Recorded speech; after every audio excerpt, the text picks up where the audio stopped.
Hello, everyone, and welcome to a special day in the political and budget year here in Sacramento and throughout the state of California. Each year, CSBA staff joins with members to analyze the governor's January budget proposal, examine the implications for school, and lay out an advocacy map going forward to make the case for public schools receiving the funds needed to support all our students and provide high quality outcome for California children. We have staff today that is going to break down the details and show you all the important parts of the budget that will help you work at your local level to communicate with students, staff, and community, and also make the important decisions that are required to provide a high quality education for students. Before we get into the details, however, we're going to show you how to participate in today's webinar. So just a few housekeeping details. We're going to hold questions until the end. We will have a robust Q&A session, but we ask that you reserve your questions until we have gone through the slide deck that our staff will be presenting. You can see that there is a Q&A feature there at the bottom, the two speech bubbles, which are circled in the red lines on your screen. Use that icon to participate in Q&A, not the chat icon. Very important to remember that because we do want to get to as many questions as possible and we don't want to lose them in the chat. So focus on the Q&A icon. And most of the questions will be answered live by our panel, but some will be answered directly in Q&A through written responses. So now I'd like to introduce the staff that will be breaking this down and making sense of a very complicated budget. Before we get to the heart of the budget analysis, we're going to receive introductory remarks from our new president, Dr. Deborah Shade of the Solano Beach Unified School District, and also from our CEO and Executive Director, Vernon M. Billy. And then the governmental relations team that will be going through the details of the budget include our Chief of Governmental Relations, Patrick O'Donnell, our Legislative Director, Chris Reefe, Legislative Advocate Carlos Machado, and Legislative Advocate Dan Merwin. So with no further ado, let me introduce you to Dr. Deborah Shade, our CSBA president, who will make some remarks on the budget. All right, thank you, and good morning, everyone. I'm Deborah Shade, like Troy said, president of the California School Board Association, and it's my pleasure to welcome you to today's webinar.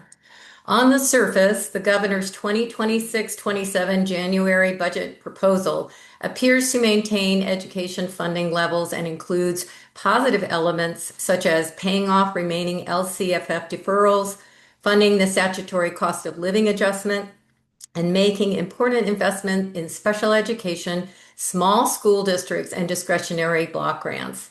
These steps provide some short-term stability for local education agencies, but only at a great cost in the long run. The budget once again relies on a manipulation of Proposition 98, the third such maneuver in as many years.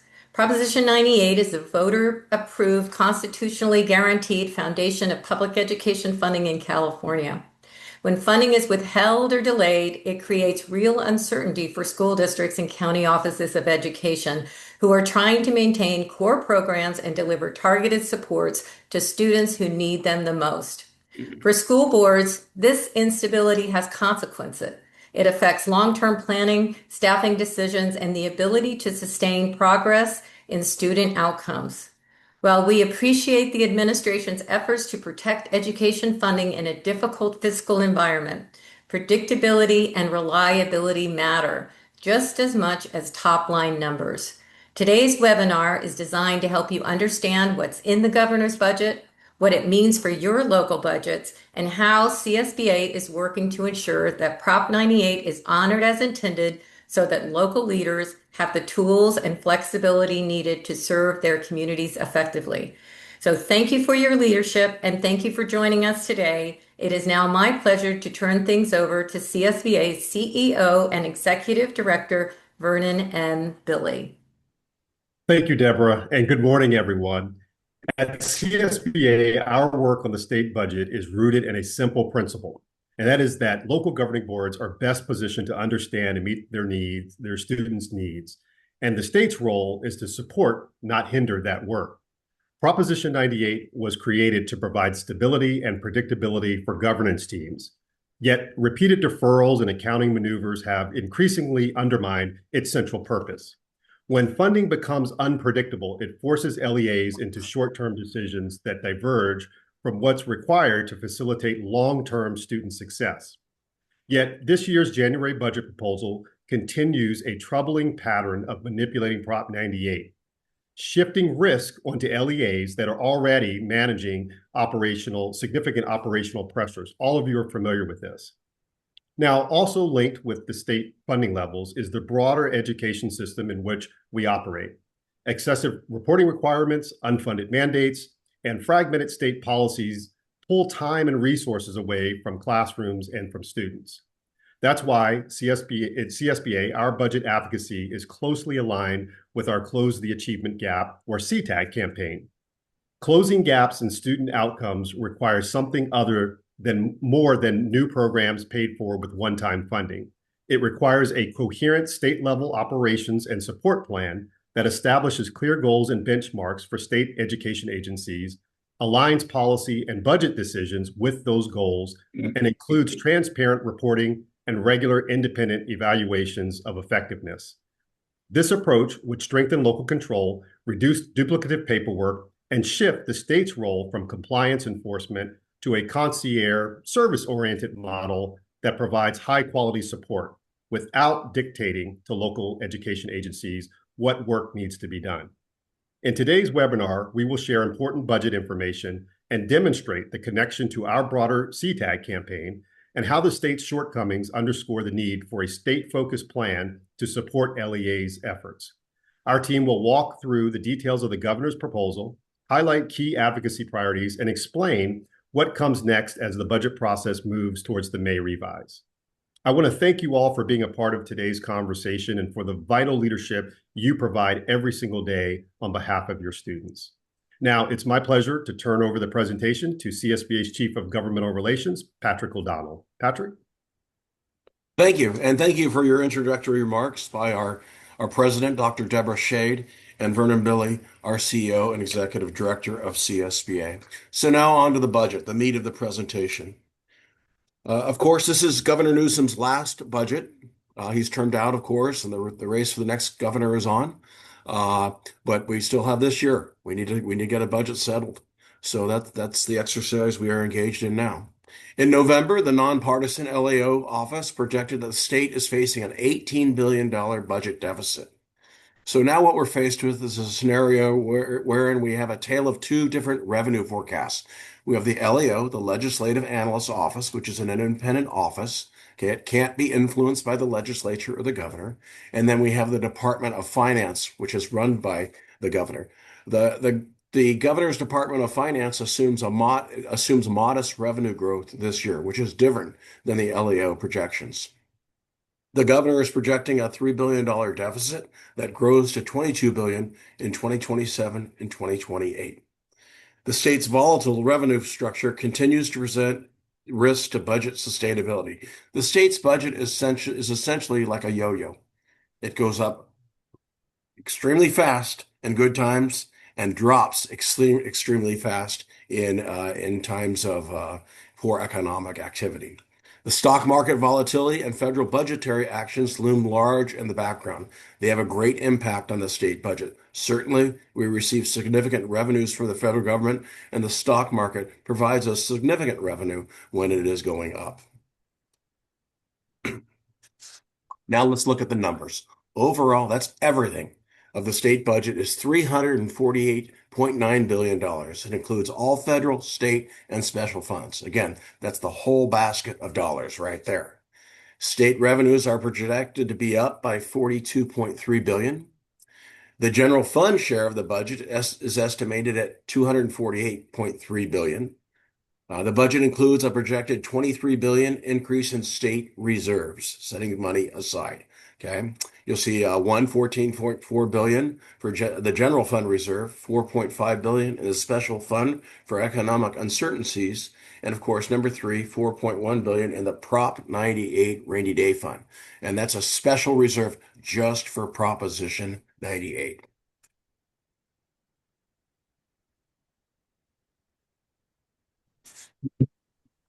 And I'm going to turn it over now to Chris Reefe, who's going to discuss the proposed changes in our governance system. Good morning. So, as some of you probably have read in the media, the day prior to the formal release of the governor's January budget, Governor Newsom presented his State of the State, his last State of the State address to a joint session of the legislature. At that address, there was a surprising announcement that he was proposing to shift all the statutory responsibilities that are traditionally that of underneath the state superintendent of public instruction, which is currently Tony Thurmond, and then moving that under to the State Board of Education. Um, there is not a lot of details that were provided in this, but this is a significant moment in how our state's public education system is overseen at the state level, and also speaks to what Vernon had said earlier in regards to how these particular efforts align with CSBA's overall effort to, refocus the state and the kind of the opportunity for the state to provide greater supports for districts in closing the achievement gap.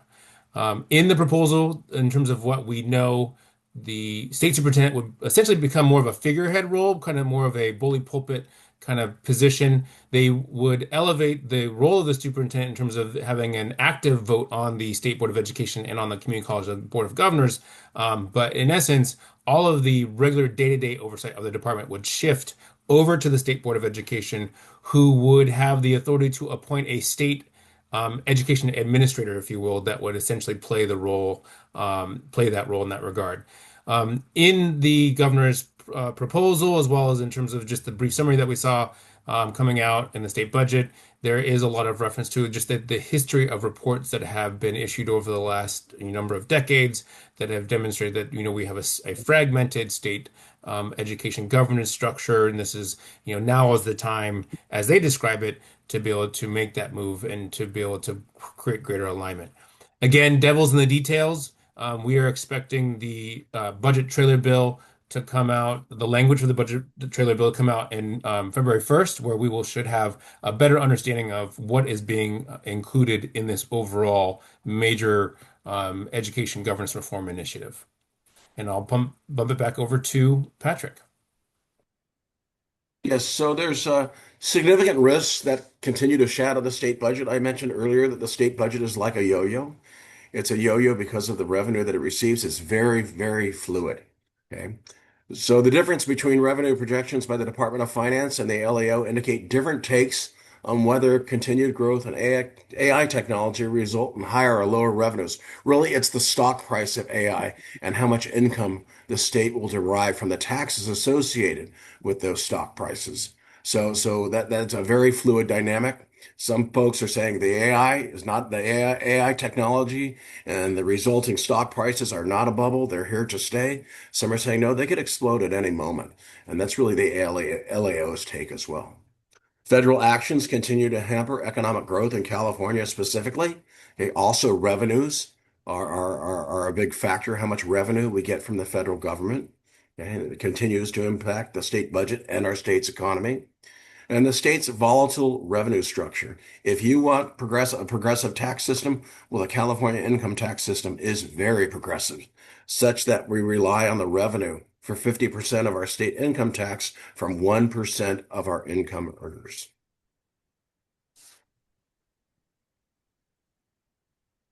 Now let's talk about the obligations on the non-98 side of the budget. They're certainly influencing and impacting Proposition 98 and potentially the will of the legislature and the governor to fund the full obligation to Proposition 98. Okay. The governor this year proposes a third manipulation of Proposition 98, and this is very scary to us. What we're seeing is a reinterpretation of Proposition 98. We're seeing folks start to poke at it, right? See how strong it is, see what the will is to stand up for its past interpretation, that the state give a designated number of dollars to the K-12, really the K-14 system. Well, it was the will of the voters that was passed, and our job is to protect it, and protect it we will. You look at year one, 24, 25, there was a budget maneuver. 25, 26, there was another budget maneuver where they held back $1.9 billion. Yes, they're giving it to schools this year, but arguably they should have given it to schools last year, that 1.9 billion.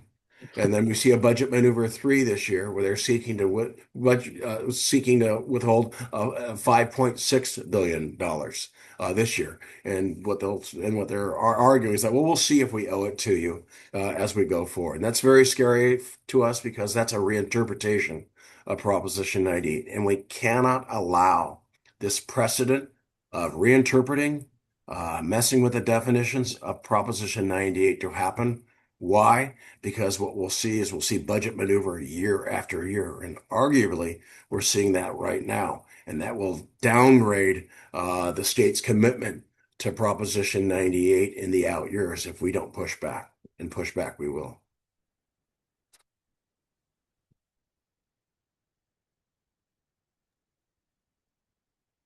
All right. Now to Dan for our Proposition 98 overview. Perfect. Thank you, Patrick.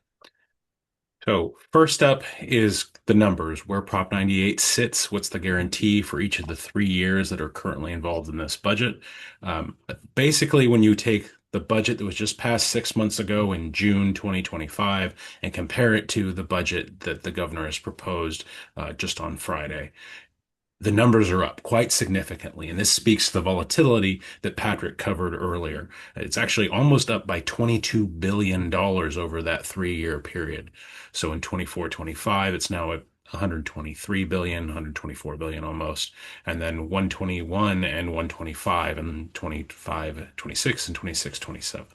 Now, contrast that with where we were in 23-24 when the legislature and the governor moved to suspend Prop 98 to fund it at a level that was lower than what the calculations determined it should be by 8.3 billion, and that's when we were at 98.5 billion. So pretty significant jump there in just a period of a few years. During all 3 years, though, Test 1 is operative, which means that the amount of funding that goes to schools is roughly 40% of the general fund budget. So that was the almost 250 billion that Patrick covered in a few earlier slides. And I'll just, if I can just jump in real fast, to emphasize what Dan just said in relation to the budget and what we see of the year-over-year increase in Prop 98. At this same time last year, what we were saying to you was we saw a year-over-year increase in Prop 98 to the tune of about 7.5 billion. Right. So to emphasize what Patrick had talked about in terms of the yo-yoing, the volatile nature of our state's revenue structure, you really see that here. Right. Whereas last year we were saying it was a 3-year increase of 7.5 billion. Now it's jumped to 21.7 billion. So this is just a real good demonstration of our overall volatility. Now, there are some bright spots. We're going to get into the dark spots in a bit. But first, because of the overall health of the general fund and the increased revenues that we're seeing, there's a couple of formulas that are triggered that redirect more money into Prop 98 beyond just kind of what it normally is that 40% of the general fund revenues. And the first is because of that suspension that we just mentioned that happened in 23-24, where there was essentially a debt of 8.3 billion that carries forward until it's paid off. Well, that had been about 5.5 billion was going to be repaid, leaving about 3 billion left. Now it's jumped up to 7.8 billion. And that's just because the year-over-year general fund growth has been so substantial based on the language in statute and it passed by propositions that essentially there's enough health in the general fund to provide that money back to schools, which is pretty significant that we're seeing it right away and not over the period of, say, a decade. So that does leave a little bit out there, but almost all of it is paid off. In addition, there had been a deferral of 1.9 billion that was included in the last budget from June to July of this year. The governor is proposing paying that off, so we won't have another deferral in the 26-27 school year, which is pretty significant because we've had deferrals for the last several years. Small, but we've had them. And then that budget manipulation number one, withholding number one, which was also 1.9 billion, that's proposed to be completely paid off as well. So there's some additional funding coming in from that. Next slide, please. But on the other hand, we do have this next manipulation and this next withholding, which would take 5.6 billion that is owed in the current year based on the revised calculations and say, I'm just going to do what I did last year. I'm going to hold that back. We'll settle up when we get to 2027 and everything will be fine then. When you think about that 22 billion dollars of additional funding that is currently calculated as being owed under Prop 98, that's basically a quarter of it that's being withheld. So we went from 2 billion last year to 5.6 billion in this manipulation. So that has the effect of lowering the guarantee from 121 to 115, almost 116 billion. That's pretty significant. That actually makes the change in that fiscal year based on last year's budget only about a billion and a half. So that's actually pretty small growth in that year if we don't actually get that funding. Now, by all appearances, this does violate at least the intent of Proposition 98. It's likely unconstitutional. We are working with our lawyers to determine if that is in fact the case. And if it is, that is something that we will pursue vigorously. But at the moment, this is kind of the governor doubling down on a maneuver that he made last year. The intent is still the same. It's to mitigate the risk of potentially over appropriating funding, and then essentially the estimates don't back it up. The stock market crashes, something along those lines. Now, of course, it could grow or decrease, but it would be eventually paid back in 2027.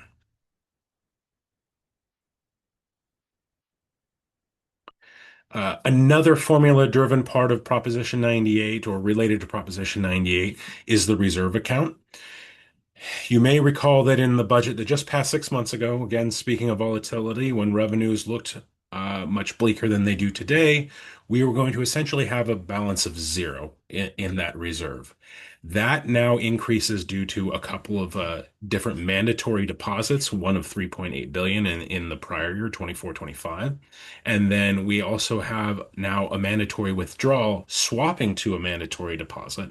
And on top of that, a discretionary deposit. So all told, that brings up this reserve to about $4.1 billion, which is significant enough that it's greater than 3% of Prop 98. And then that triggers a requirement that local school districts have to cap their unrestricted reserves at 10%. The Department of Finance has said that'll be triggered in the current year and in 26-27. But there are some exemptions. There are some flexibility there. And a lot of that is really due to CSBA's advocacy. And I want to turn over to Chris to cover that. So, yeah, as some of you might recall, during the Brown administration, when we were kind of trying to climb out from underneath the Great Recession, the governor had included language in the budget that basically capped local reserves at 2%. It was an arbitrary number. It was intended to help kind of alleviate some of the impacts on the state level side of the budget. But that obviously was a major affront to local control and all the great work that districts were doing to help build up their reserves for these, unforeseen, unpredictable rainy days. Now, as a result, CSBA immediately undertook a long and continued and dedicated advocacy campaign to correct and try to address that reserve cap. And what you are seeing here on this slide is basically the fruits of our labor, the fruits of your labor, the fruits of the labor of all of the school board members and other educational leaders who helped play a role in helping to change that and put in place a much more workable reserve. And so I just want to flag here that this reserve really is the product of when our advocacy speaks uniformly and in a way that is quite proactive. Even at the time, right, many folks did not believe that this reserve cap would ever be triggered. We've actually now seen it triggered upwards of three to four times, depending on how these revenues project out into the coming budget year. And so this really is an opportunity for great flexibility at the local level. And I'm speaking to a lot of our, if there's any of our school business officials on this webinar, that, they have become quite adept at being able to, navigate this more flexible, more responsive way of handling their reserves. And also one thing that we advocate for and we're very successful in getting included in that was also the inclusion, an exemption for our small school districts and an exclusion for our community funded districts. We have roughly about 100 or so basic aid or community funded districts, and then we have a substantial portion of our districts that are small school districts, which is defined as 2,500 ADA or less.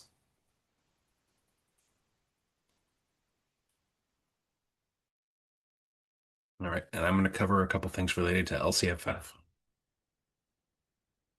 So first off, the COLA now projected to be 2.41% based on the updated data that the Department of Finance has.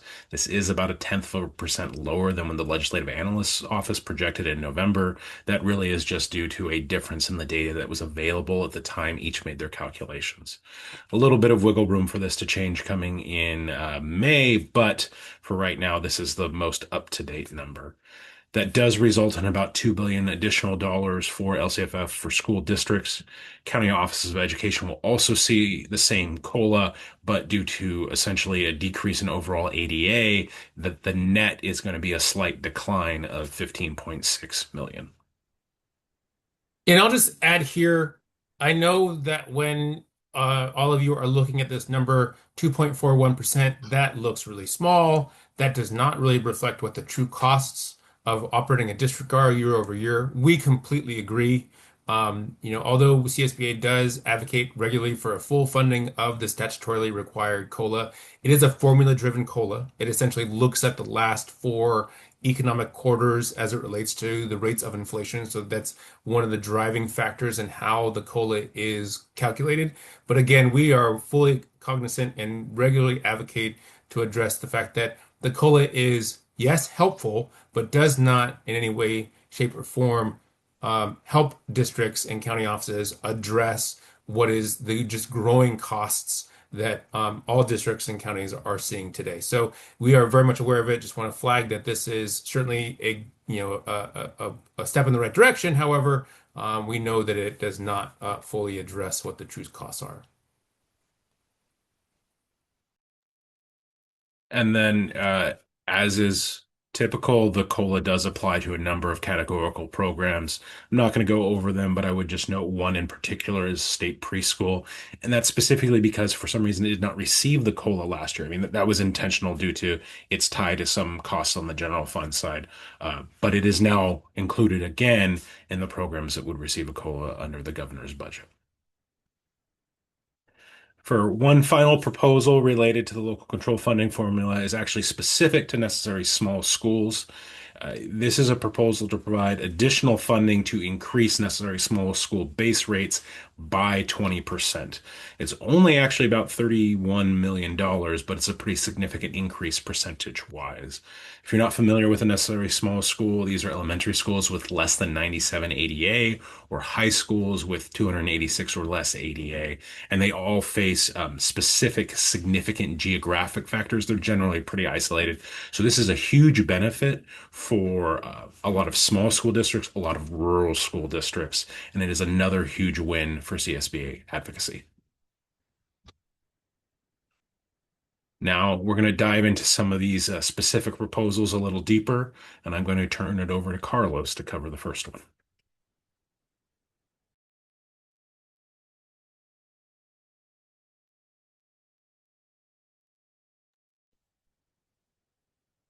Thank you, Dan. So I wanted to provide an update on county offices of education and the governor's proposal here to help provide some additional funding for those offices. We're encouraged by the additional funding included for county offices of education. This recognizes the important work that they do to support LEAs that have been identified for support. Um, that they provide under the statewide system of support. As you know, that system of support provides different levels of technical assistance to LEAs. Those levels are universal, differentiated assistance, and intensive intervention. Those are the three tiers under the system based upon the LEA's needs. Differentiated assistance eligibility criteria is currently under review by the State Board of Education, which is expected to adopt changes to the criteria mid-year. The budget includes 13.3 million for County Office of Education for universal and targeted assistance.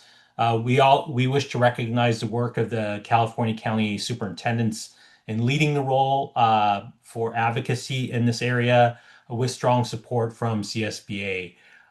This continues to be a priority for CSBA going forward. I wanted to shift this over to a discussion on the discretionary block grant. Thanks, Carlos. So, not unlike last year, we are seeing a proposal to provide yet another discretionary block grant for school districts across the state. As many of you might recall, last year there was a student support and professional development discretionary block grant to the tune of about 1.9 billion. This is much, almost $1 billion more. We have yet to see all the details. We will be looking forward to seeing them in the budget trailer bill language, like I said, which will be released in February. But at issue here is, although it's being called a discretionary block grant, if we look to last year, it included language that said it is discretionary, but you first must use these dollars to pay for any unfunded state mandate claims that your district has filed. So that does limit the actual discretionary nature of the block grant.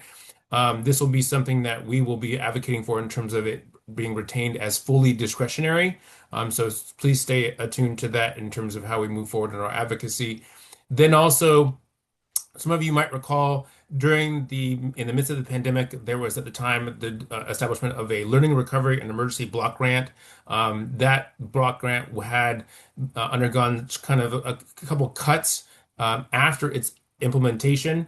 And so, like last year and now this year, we are seeing the governor propose restoring those cuts this year to the tune of about $757 million. I will say that you want to be mindful of the fact that as this is triggered, or I should say, as this is restored, it will trigger the reporting and compliance requirements that come with the LRE block grant requirements.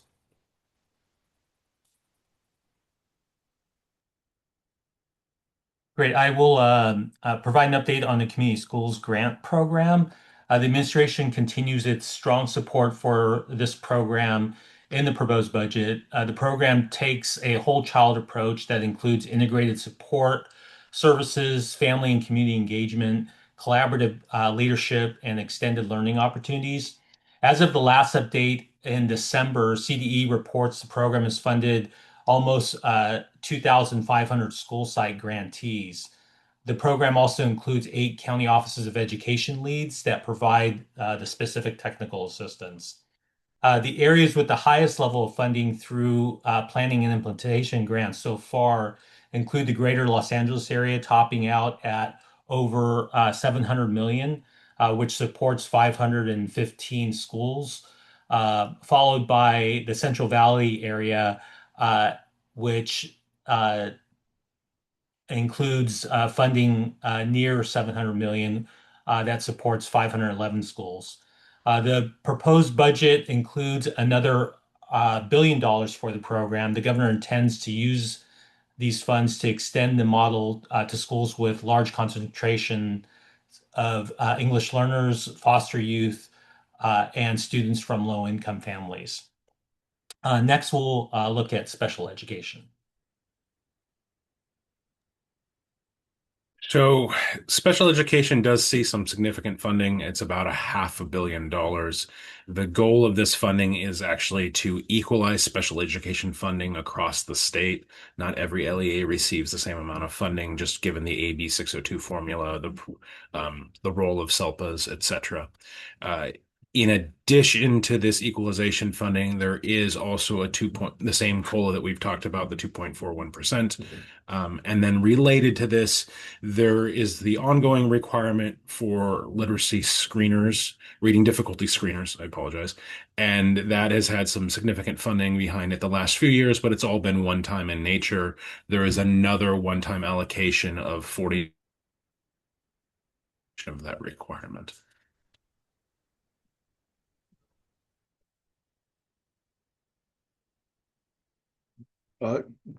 Great. On to teacher recruitment and preparation. The governor's budget offers support for teacher recruitment and preparation in the form of $250 million in one-time 98 funds. Okay. And will extend the teacher residency program through 2930, which has proven to be a pretty strong program effort. Current funding is at $620 million, and that's projected to be expended very shortly. And again, that again was one-time money. And the eligibility for these funds includes teachers and counselors.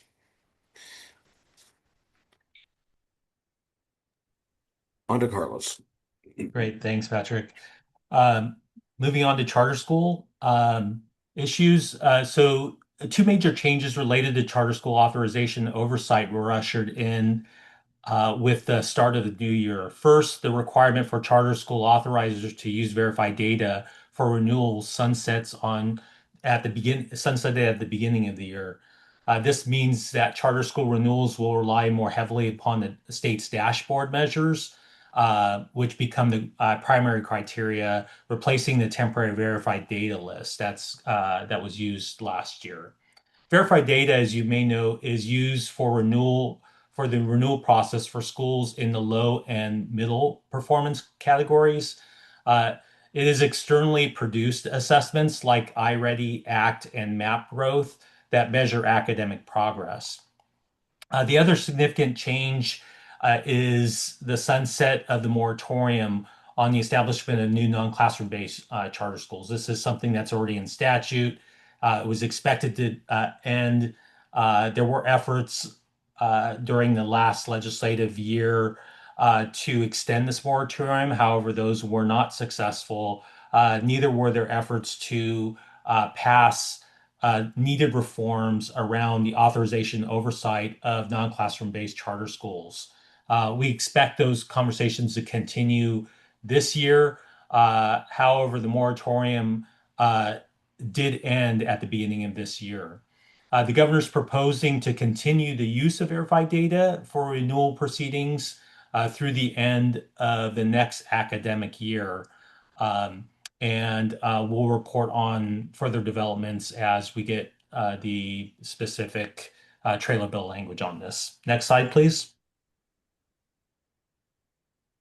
And on career technical education, a couple of significant items to highlight here is that there's more funding available for LEAs to create opportunities for students to access CTE programs. As you know, there are a few paths that LEAs can take to provide dual enrollment opportunities to students. The two main paths are traditional dual enrollment and career and college access pathways, or CCAP. While both enable students to access college level CTE classes, CCAP facilitates opportunities for these courses to be provided at the school site. CSBA co-sponsored legislation that was enacted to give LEAs more options to strike an agreement with community college districts to provide these CCAP type courses, and that was enacted into law. The proposal here would enable LEAs to access funds it receives through this Student Support and Professional Development Block Grant to be used to support dual enrollment and career pathway opportunities. Next, we'll look at Extended Learning Opportunity Program. So ELOP, as many of you all know, especially for our districts that have received this money as a function of apportionment, we continue to see the state provide increased funding for this program. As some of you might be aware, the ELOP program is one of the legacy programs that was established under Governor Newsom. So it's no surprise here that we continue to see some additional dollars being provided for this purpose.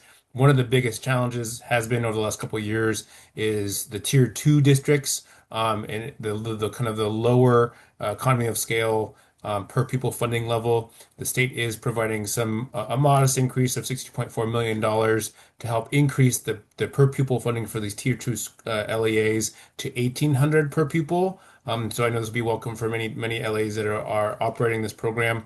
This does, I will flag, increase overall funding for the ELOP program to $4.7 billion in ongoing Prop 98 general funds. That's a substantial amount of ongoing funds being used for this particular program. Now on to universal transitional kindergarten. We didn't see any substantial changes in comparison to what we've seen in the last 4 years. As many of you know, this last year was the fourth and final year of full implementation.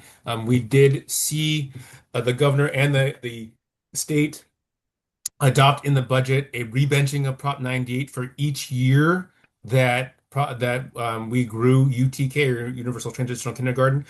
That is welcome because certainly we want to make sure that as we enroll more students into schools that we get a commensurate increase that's associated with that enrollment. However, there continue to be very significant challenges to districts. And as I note in the Q&A, and I'll call out our friend Chris Unger, who has brought this up, there is no additional funding provided for our community funded or our basic aid districts in the state. That is causing significant financial strain and challenges for those districts, as well as for all districts. We continue to see challenges from a facilities perspective, the ability to recruit and retain a qualified workforce, and just in terms of the capacity aspects and logistics aspects of running a TK program. Having to serve much younger children comes with different levels of facilities requirements, classroom requirements, curriculum, instructional materials, toys, playground access, so forth. So these are really presenting significant challenges. As Dan mentioned earlier, when we went over the categorical categoricals that receive the statutory COLA, preschool, unlike the prior year, is getting that 2.41% COLA. So that is good news for our state preschool program and districts that are operating that program. On nutrition, there is continuing ongoing funding to continue to support the Universal School Meals Program. No proposed changes there, though within the realm of nutrition, there's an additional 100 million for essentially the kitchen infrastructure and training fund round. I believe we're at 4 at this point, but this is additional funding to support the infrastructure costs that are essentially necessary to support universal school meals, as well as nutritional staff development, etc. So pretty familiar to what we've seen the last number of years in the nutrition space. I'll turn it over to Carlos. Thanks, Dan.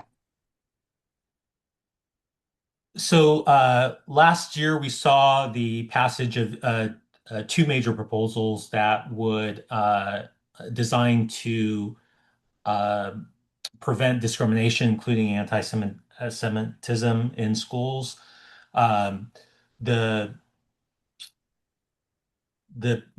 bill that you've heard a lot of updates from CSBA on is AB 715, and then a bill that came late into the session, SB 48. These two measures will be funded to help implement their provisions. SB 17 created a anti-Semitism prevention coordinator. It also included some requirements around work the CDA it has to do in terms of implementation. The budget provides 6.4 million in non-Prop 98 funds towards establishing the Office of Civil Rights, which was created in AB 715, and that Office of Civil Rights would be established within the Government Operations Agency. It's there that the coordinators, the anti-Semitism coordinator, prevention coordinator, will be housed, and then 4 other coordinators. Those are the religious discrimination prevention coordinator, race and ethnicity discrimination prevention coordinator, gender discrimination prevention coordinator, and LGBT discrimination prevention coordinator. And then there's 1.3 million that's also proposed for new positions at the California Department of Education to carry out its work, which will includes the issuance of a bulletin to describe protections, requirements, responsibilities under AB 715, and other duties that CD is required to undertake. I'll pass it off to Patrick for the next slide. Great. So, what are the major takeaways today?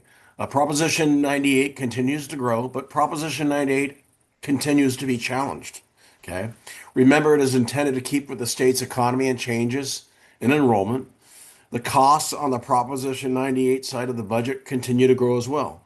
So, what we're seeing here, okay, is a dynamic wherein some are finding it politically convenient to forget the commitment to Proposition 98, okay, that is embedded in Proposition 98, which the voters passed. Proposition 98 is the will of the voters. They said TK through 14 education in the state of California shall get this many dollars of the state budget.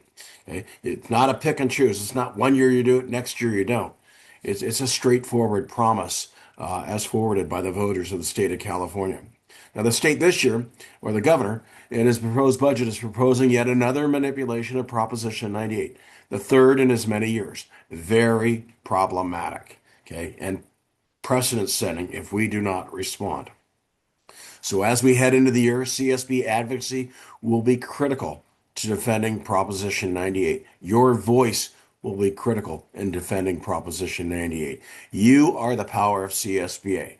We don't have a large PAC, but we have a large People's Action Committee. That's our PAC, right? Those are your voices. And your state legislators, your governor listens to you when you speak up. So please, as we head into next year, watch for our action alerts.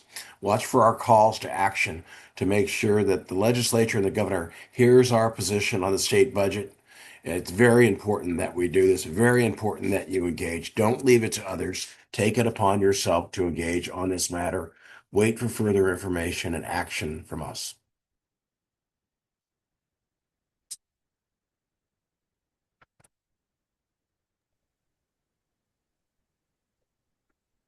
So as I try to get my screen started here, we do want to highlight our ongoing advocacy efforts. As many of you know, one of our flagship advocacy events is our Legislative Action Week, which this year will be starting on St. Patrick's Day, March 17th through March 19th. This is a virtual again, so please do take the opportunity to sign up. We'll be working with our public affairs and community engagement representatives, our PACERs, to help generate outreach for this program. This is our marquee program of the year, where it's placed right during the month of March, purposefully because that's a nice intersection between when just after the budget is proposed, which we are reviewing here, and then also before the legislature really starts up on the policy side. So it gives us a great opportunity, a window of opportunity to get engaged and voice our concerns about various issues, which obviously this year will include the withholding of Prop 98 funds. So please do sign up. Your voice makes this event a great success. And then also we have a federal program. Great. Don't forget our Coast to Coast. That's where we take school board members to Washington, D.C. It's our federal advocacy trip. It's a very effective trip. This year, as evidenced by the passage of Secure Rural Schools by the late Congressman Doug LaMalfa from the Chico area. He was the chief advocate. We remember him and thank him for that. But again, that is the result of us showing up to Washington, D.C. Again, we take about 250 or so school board members from California to D.C. You get to meet with typically your Congress member or their staff, hear from some other folks around D.C. as to what's going on in D.C. and how you can best advocate for our schools in Washington, D.C. Because yes, there's a state legislature, very important, but there's a whole federal element that is very important for us to engage in advocacy as well.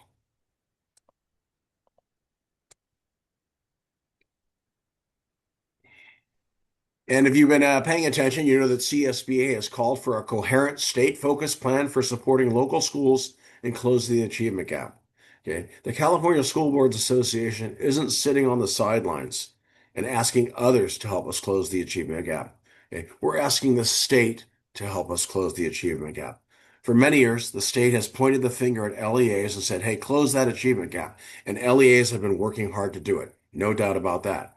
But what we seek to do is ask the question, hey, state of California, what are you doing to assist us in closing the achievement gap on funding, on limiting new mandates, okay? All those kinds of things. So that's a deep conversation, a significant conversation we've been having at CSBA. So please go to our website and learn about our CTAG, Closing the Achievement Gap effort.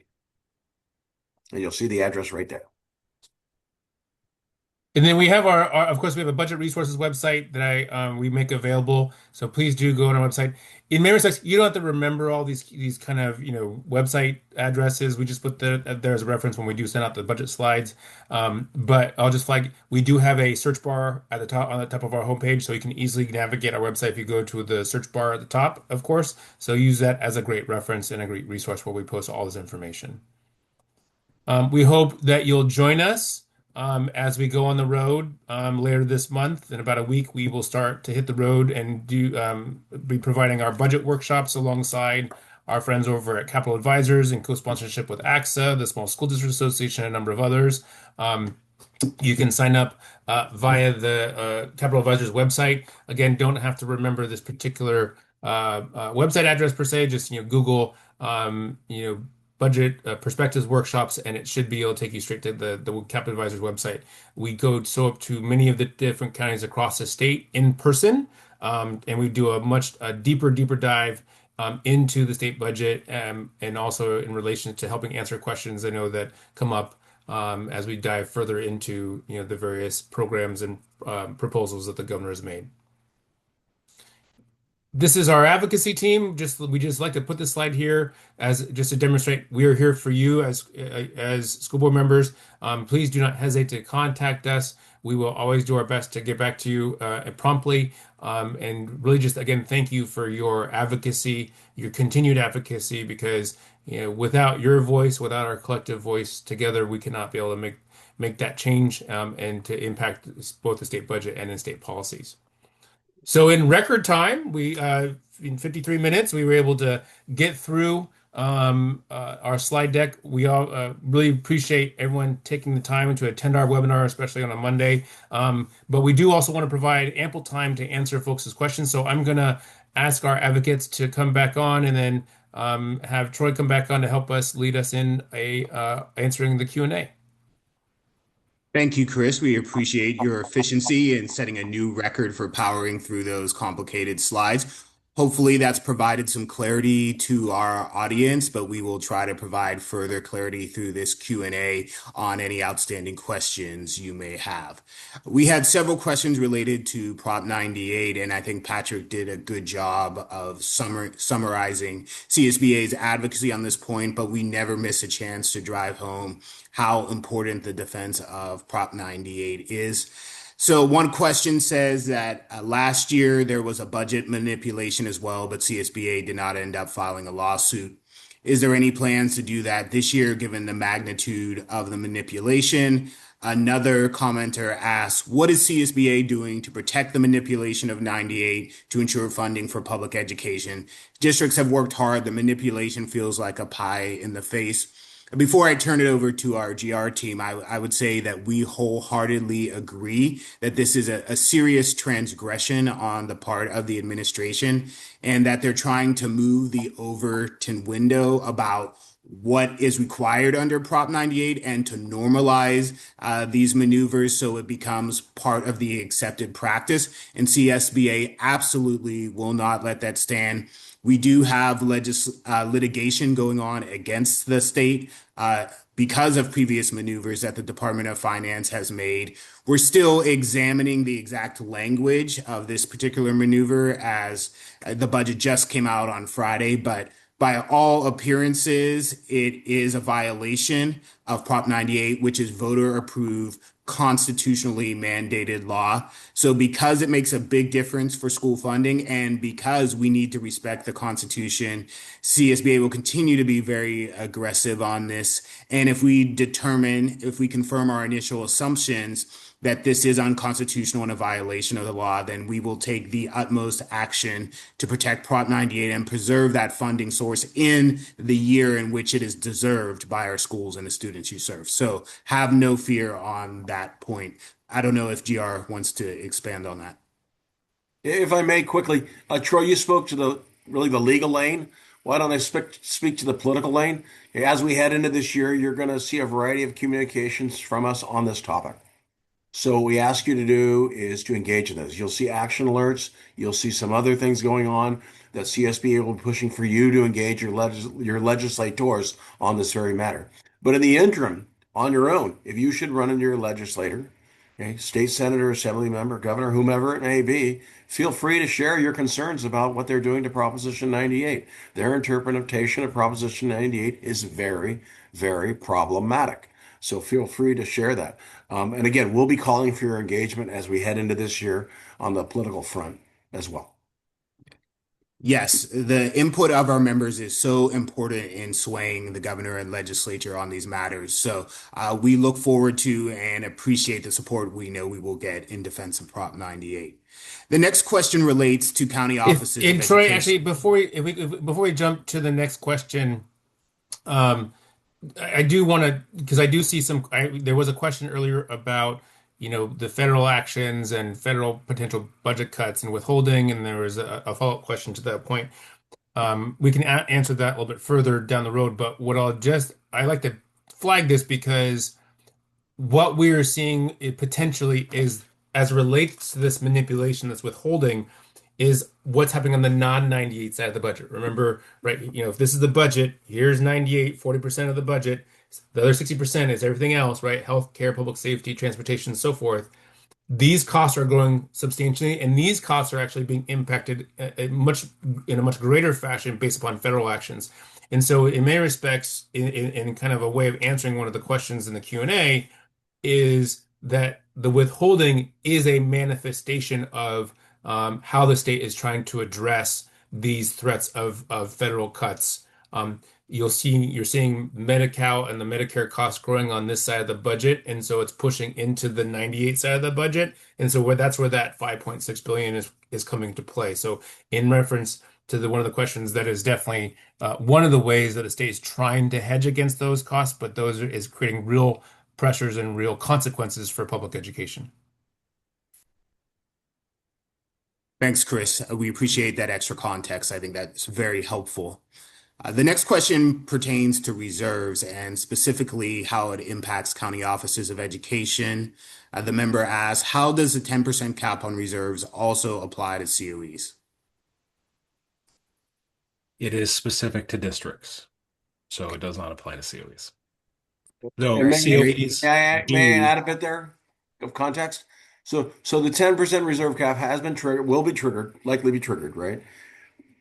But if your CBO should know where to put your money. Okay. If your CBO doesn't put it in the right place, it will be scored as reserve.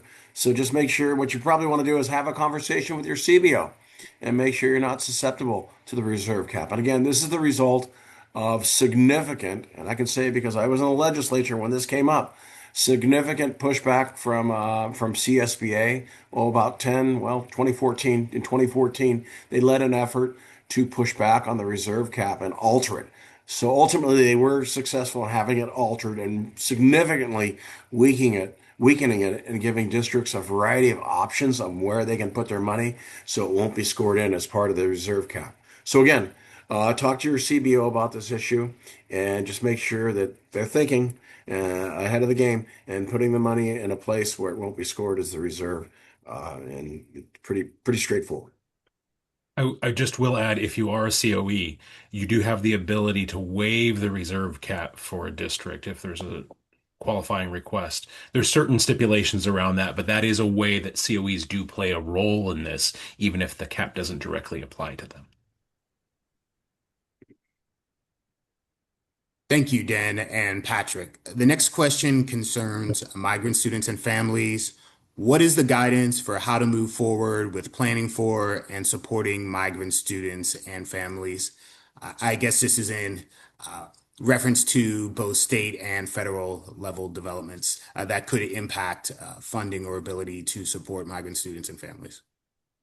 So how I'll interpret this question is in relation to legislation that we saw last year, legislation that we saw passed back in 2017 in response to President Trump's first term. There was several bills last year to further prescribe requirements to districts. One was a specific, it was AB 49 by Assemblymember Muratsuchi that essentially requires districts to ensure that if a immigration enforcement is occurring on a school campus, that it can only be done under the auspices of a lawfully issued judicial warrant, not a administrative warrant. So the bill requires the Department of Justice under the Attorney General to issue additional guidance, which has been made available on their website, and provides examples of what is a judicial warrant versus an administrative warrant, and provides guidance on how districts are intended or should be handling those circumstances should they occur on their school sites. And so those are some additional examples of the type of requirements that are being provided to districts to ensure for I guess a safer and more kind of reliability of what roles districts can play in relation to this new reality. Thank you, Chris. The next question regards collective bargaining. We are going to see multiple teacher strikes across the state as part of the We Can't Wait campaign. It could affect over 1 million kids statewide. Can you please address what the feeling is in Sacramento around funding these huge contract settlements that are likely to bring multiple districts to qualified negative interim budgets and potentially bankruptcy? I will say that, well, first let me provide context for those who may not be aware of the We Can't Wait campaign. We Can't Wait campaign is a campaign that was announced about a year ago by the California Teachers Association, CTA, where they revealed that they are going to take an unprecedented step in collective bargaining, in that they will not just be doing collective bargaining within individual districts, they will be joining collective bargaining efforts across multiple districts. In fact, they identified 32 districts, a lot of the larger districts in the state, they will be bargaining on common issues and basically having a unified plan of attack as they go into negotiations. So that potentially creates some greater leverage and some challenges for education management in terms of presenting a sustainable contract through these negotiations. So CSBA, along with our other education management associations here, CASBO, AXA, county superintendents, took action quickly after learning of this plan, and we have convened top representatives from those districts to talk about what the implications are. Knowing that we always want to try and give our teachers and classified staff the best contracts possible without jeopardizing the fiscal stability of the district or our ability to provide what's needed for students beyond employee compensation.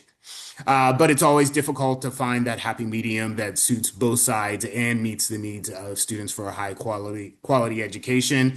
And so we are going to continue to provide support in the not too distant future. Members of those districts who are impacted by the We Can't Wait campaign will receive an invitation for a second meeting to further develop strategies to address the We Can't Wait campaign. So that will be coming very shortly. Please keep an eye on your inbox, and we hope that you will be able to attend this virtual meeting that should provide a lot more questions and some strategic insight in responding to the We Can't Wait campaign. And I'll turn it over to GR if anyone would like to expand on that.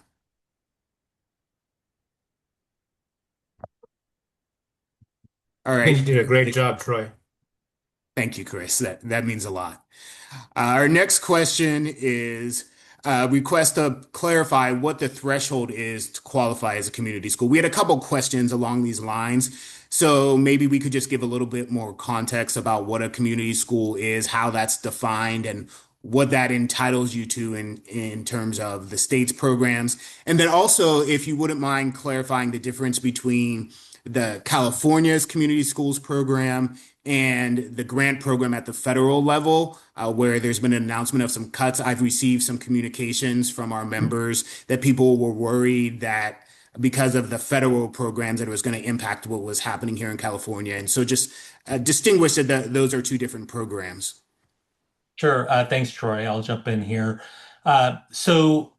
California funds its community schools program separate from the feds. The numbers that I had indicated earlier on the slide on community schools relates to the state program. So that won't affect what the state is doing with its community schools program. So the question that was posed here is uh, what were the eligibility criteria for LEAs that were interested. Um, so first of all, who can apply? It could be school districts, county offices of education, charter schools, or a consortium that includes LEAs partnering with community agencies. And then the qualifying criteria in order to be submit an application and be eligible for a grant, it's competitive, but what they're looking for is LEAs or a consortium that meet one or more of the following. So it would be unduplicated pupils. That's 50% or more of enrolled pupils who are unduplicated. Uh, those are low income English learners or foster youth, or high need indicators where there's a higher than the state average dropout rates, suspensions, expulsion rates, or rates of child homelessness, foster youth, or justice involved youth.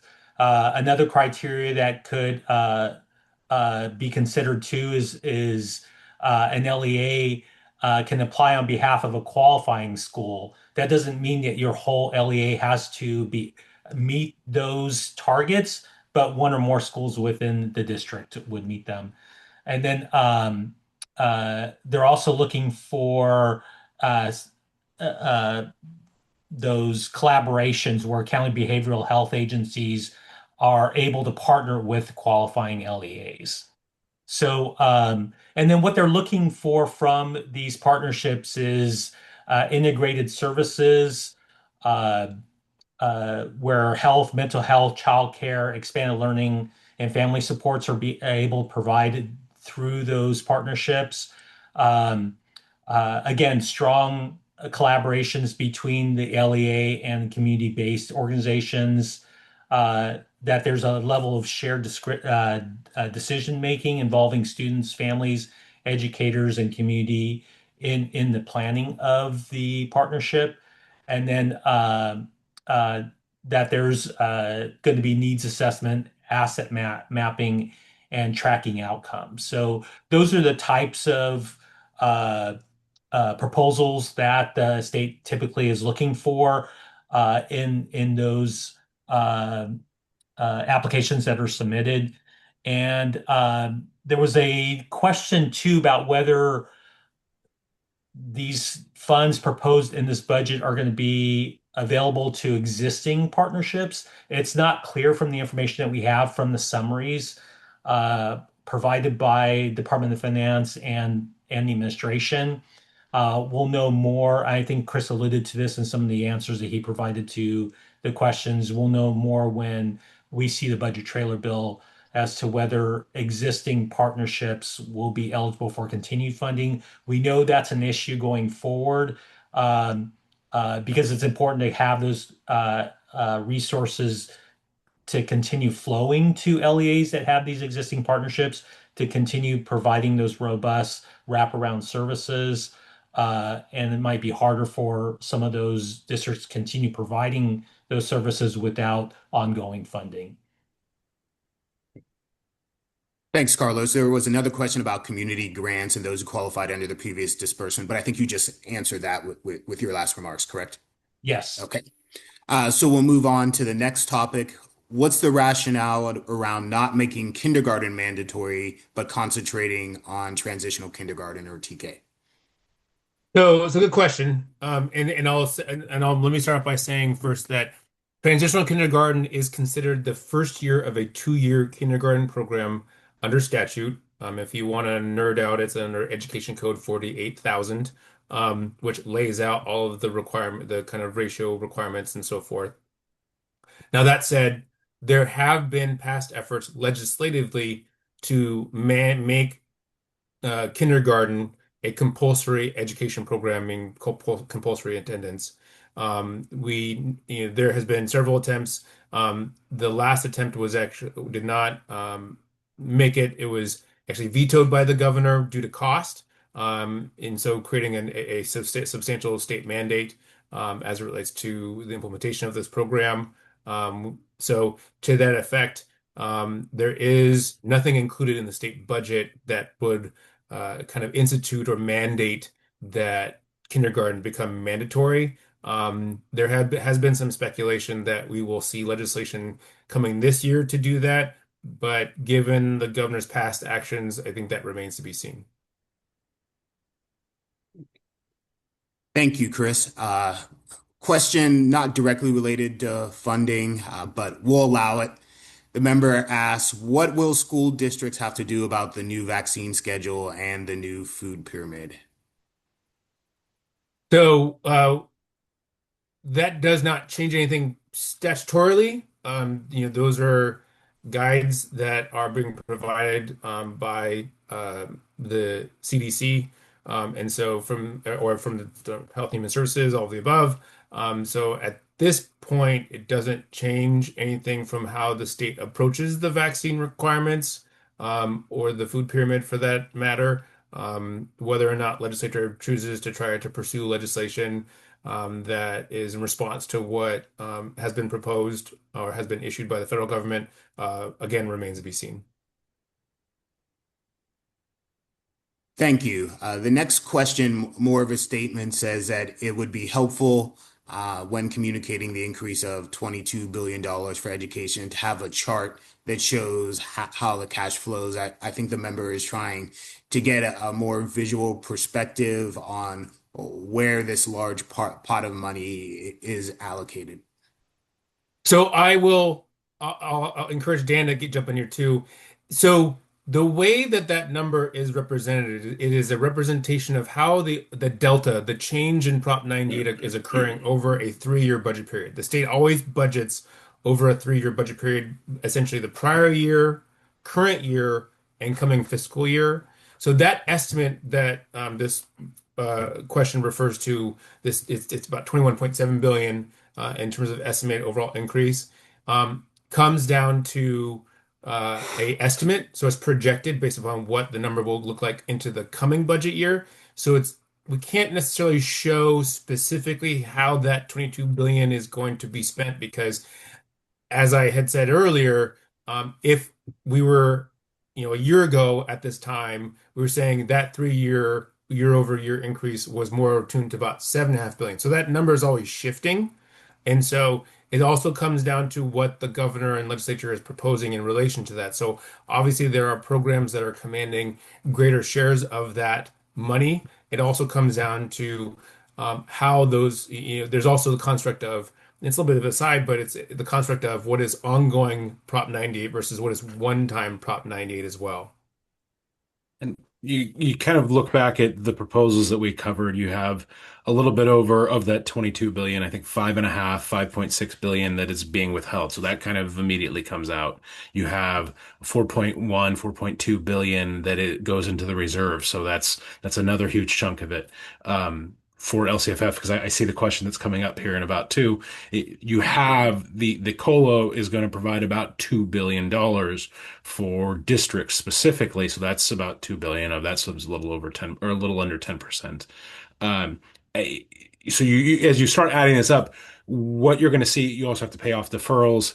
So pretty quickly, a lot of that 21, 22 billion is eaten up by just those 4 or 5 things. And then the rest kind of goes into some of these proposals. The discretionary block grant at almost 3 billion, community schools at another billion. It's not all ongoing funding that's being diverted and could have otherwise gone into the base. So much of it's one-time funding just because we're seeing the change in a past year. And then it is kind of paying down debts, building up reserves, and providing a little bit of a COLA. Thanks, Chris. Thanks, Dan. One of our members asked us to send them more action alerts, and I would say be careful what you wish for. But we do appreciate that encouragement. We try and be sparing in when we call for action alerts because we know your time is valuable and we don't want to spread you too thin. But certainly, with the issues that we have coming up with Prop 98 and the way that the government is trying to redefine it, as well as some of the other budgetary issues and our legislative agenda that we have coming up this spring, we will be making use of action alerts perhaps more regularly than we have in the past. So we will be logging that request if anyone complains that there are too many communications coming. The next question, again, this was partially addressed in Dan's recent response about the COLA. How much of the $4 billion increase from 121.4 billion to 125.5 billion in Prop 98 actually goes to increasing the brace grant beyond the COLA increase? Or is it all going to these block grant programs, et cetera? So I'll jump in here. Sorry, Dan, and then turn over to Dan. Great question. Appreciate the question. Shout out to Roger Schneider, school board member for Scotts Valley Unified, who asked that question. Um, it comes down to how the state proposes its use. So one caveat I'll place is that $4 billion difference is a projection of what the coming year 98, the 26-27 budget year will look like. And then it also comes down to how the governor and the legislature proposes to allocate those funds. Do not presume that increases in Prop 98 go directly towards increasing the LCFF base. And Chris hit the nail on the head. Right now, as proposed, it's just the increase from the COLA, so about the 2 billion, and then the rest is going to kind of that litany of programs that we previously discussed. Thank you. The next question concerns the proposal from the governor's office to essentially reorg the California Department of Education and the state superintendent of public instruction role. They're asking for any insight into reasons for this change. So what we can tell you is what is on paper and what the governor and also what the governor stated at the State of the State. And that is that for many years, for decades now, actually, there have been a number of reports and evaluations, including the state's master plan for public education, that has described our state's public education governance system as fragmented. And essentially what Governor Newsom is saying now is the time to align that system in a greater fashion. And so he is proposing for this particular purpose and for that reason to shift the responsibilities of the Department of Education from the State Superintendent of Public Instruction to the State Board of Education. I will flag that this does speak to CSBA's overall call for the state to reflect upon itself about how it can do a better job and have a more cohesive and coherent plan to help support districts in closing the achievement gap. And so it is complementary to that. And so we, do welcome it in that regard. But again, the devil's in the details, and we will be paying. We haven't, we've spoken positively about this, and I'll defer to Troy in terms of what we said publicly. But I'll say that the devil's in the details, and we need to receive what those details are more specifically when the budget trailer bill is released, which typically happens February 1st. Yeah, that was a good summary, Chris. What we said in our statement last weekend, our position continues to be that philosophically, this move in search of greater coherence and alignment between all levels of state government and all the different agencies that are supporting education is in line with what CSBA has long said needs to happen, that we need to move past the siloed system and past all these piecemeal programs to have a true comprehensive operation and support plan for what the state is going to do differently with concrete goals, benchmarks, and timeline for all state entities to make progress toward offering better support for LEAs in closing the achievement gap and regular evaluations of the effectiveness of those programs and modification as needed to ensure that we're accelerating overall student performance and closing achievement gaps faster so all kids can get a high quality education. So this is a step in the right direction, and pending review of the actual language, it seems like at least there's the right idea there. But of course, again, as Chris said, the devil is in the details, and we have to see the exact language before we could offer an official confirmation or an oppositional position if we were to take one. But in any event, this is not enough by itself. It's simply the first step, and there are a number of other measures which need to happen in order to move the state government, as Vernon was talking about in his opening remarks, from a compliance and enforcement oriented approach to a posture centered around support and assistance to LEAs instead of dictating to them, supporting you in your work to improve overall student achievement and close gaps. So there's much more to come on that, and we'll have more specifics about the exact proposals that we have to improve the support that the state can offer to LEAs and the accountability that the state needs to take as well when we roll out our legislative package in the near future. The next question asks whether Chris could give a bit more comment about the state covering federal funding actions with respect to withholding and cuts. So, appreciate the question. Here's what I'll say. The the state legislature certainly does want to, and I think the governor also, has been working to try to protect the state budget and protect all the important programs, especially including those programs that predominantly benefit from federal funding.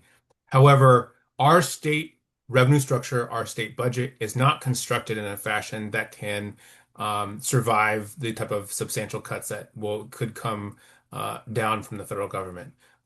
Where we see a greater or disproportionate effect of these cuts is not entirely in the world of public education. It's actually on the other side of the state budget. So again, when we talked about the state budget, Prop 98 makes up 40%. It's this side of the budget, the non-98 side of the budget, and you hear us say this a lot of the time, where you see disproportionate impacts, especially on the healthcare side. So again, we're seeing, some real stark impacts as a result of these federal actions. And so I think what we'll see is the legislature and governor trying to address them, but in many respects, the advocacy is important when it comes to our voice at the federal level to try to protect, especially funds that benefit our public education system and our school districts and county offices. And so I just want to highlight, the slide where we talked about our coast to coast federal advocacy trip that Patrick will help lead. That is a critical time period. We're going to be going in late April. And so there's more information on our website about that, because at the end of the day, the federal funding is critical to helping serve Californians across the state, and our advocacy is important to that effect.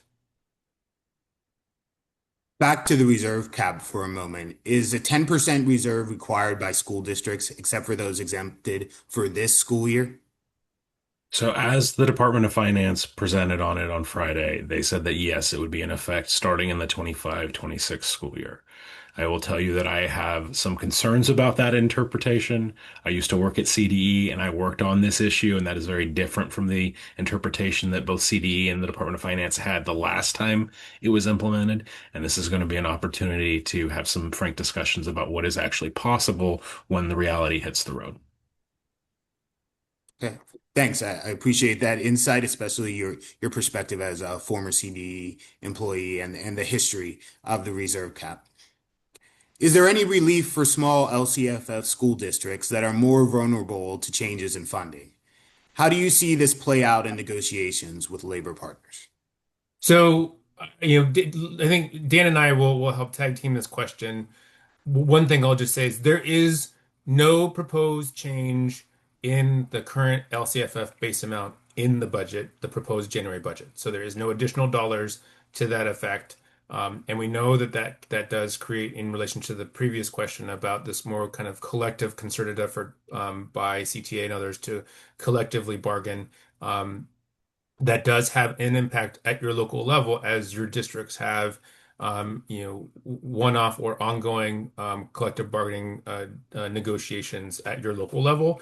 So it does not help in that regard, because when I And then I'll just take a little bit of editorial liberty here. When I talked about ELOP, for example, reason why we highlight ELOP is that's 4.7 billion ongoing that's being used in Prop 98 funds for a program that is not funded within the base LCFF, right? So it's a categorical program on top of the LCFF. And so from that perspective, it is a substantial, amount of ongoing Prop 98 funds. To the other compact kind of constructs of LCFF and where things stand, I'll turn over to Dan to help talk about because there has been a number of legislative efforts that are being discussed at the moment. Thanks, Chris. Hey, I mean, the first, what is in the budget is just if you do have a necessary small school, the additional funding that generates. That is, though, in the grand scheme of things, very, very small. Um, Looking at LCFF more holistically, we get into the issue like with the COLA, that it is school funding. And when we see full funding, that's not the same thing as adequate funding. And we kind of fall into that paradox. But there is a proposal right now. It's AB 1204 by Assemblymember Alvarez out of San Diego. Actually, sorry, Chula Vista, to kind of remodel LCFF. It would include, as currently written, a minimum COLA of no less than 4% per year, a few other changes to supplemental and concentration grants. So there is certainly starting to be more of a discussion of what do we need to see, because part of that is what are adequate grade span adjustments? What are the adequate rates so that you can provide the education that our students deserve? Um, that's, of course, not a huge relief if that doesn't actually pass. But The next question asks, with the additional support added to special education by the state, how is federal support due to very low funding of IDEA from the federal government going to impact service delivery at the local levels? Why don't I take that one, Troy? I think today it's an unknown. Why? Because we don't have a 2026 federal budget that speaks to education funding yet. We're on the cusp of having that budget, potentially. Remember that on January 30th, okay, the federal budget uh, that covers education, that component will expire. Okay, there's a few components that will expire. They'll have to either do by January 30th, either a continuing resolution, which typically kicks current funding forward, okay, or they'll have to settle on a 2026 budget.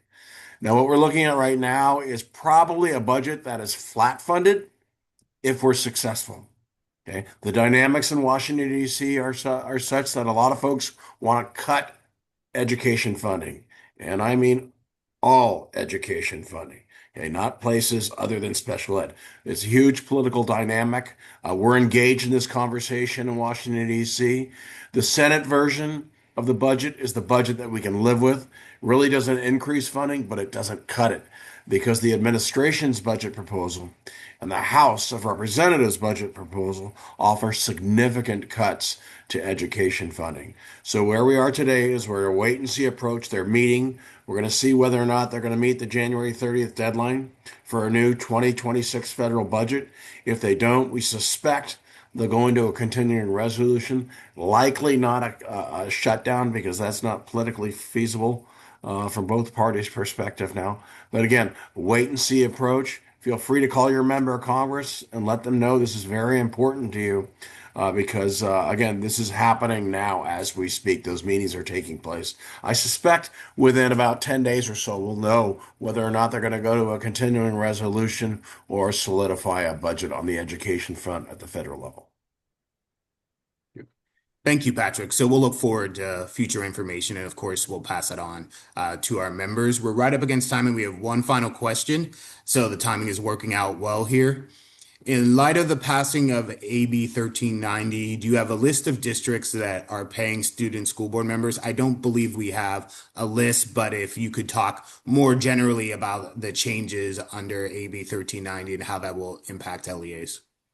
Sure, I'll take that, Troy. So AB 1390 was a bill that was sponsored by CSBA last year, and it was signed into law. We're happy to report. What this bill did is it increased the threshold for compensation for both governing board members serving on school districts and county boards of education. Those thresholds in current in law hadn't been adjusted in 40 years. So 1390 increased those thresholds.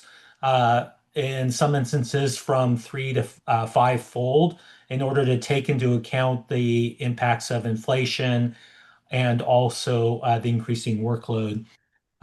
So 1390 didn't specifically make any changes around uh, uh, the compensation that can be uh, approved for student board members. It only made changes to those threshold amounts that are in existing law. Um, Back in 2023, a bill that CSBA supported was AB 275 by Assemblymember Ward that authorized school districts to compensate their student board members or to provide them with credit or both. Um, for their service as student board members on boards. So that it remains a local decision.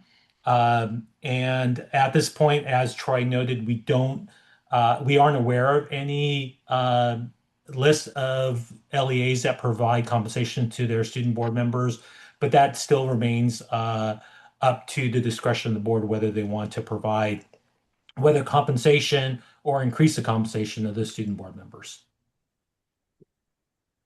Thank you, Carlos. Are there any parting words from anyone else before we adjourn today? If not, then I just want to say to the members, thank you for watching this. Be alert for more communications from us. We will be asking for your support as we advocate on the budget and for our legislative agenda, and you are our power. So we certainly encourage you to join forces in support of what's good for public schools and good for your students. If you have any questions, don't hesitate to contact staff directly. Until next time, we appreciate your support. Take care.